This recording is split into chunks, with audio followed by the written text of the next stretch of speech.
mau lên cả hai tay em mà có hai bông một mê không mê chưa cần không là không có lớn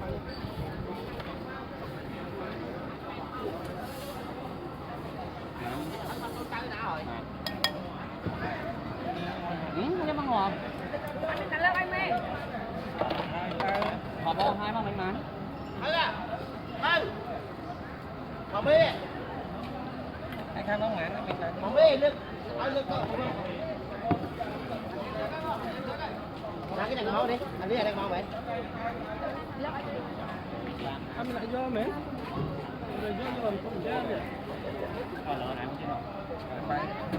đặt làng năng cầm sai sắc máu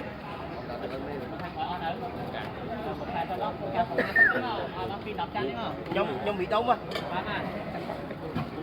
con phở mùi một ba đấy bọn giọt tam mất quá giọt tam mất quá giọt tam rồi mà đây các bạn đã tập ban rồi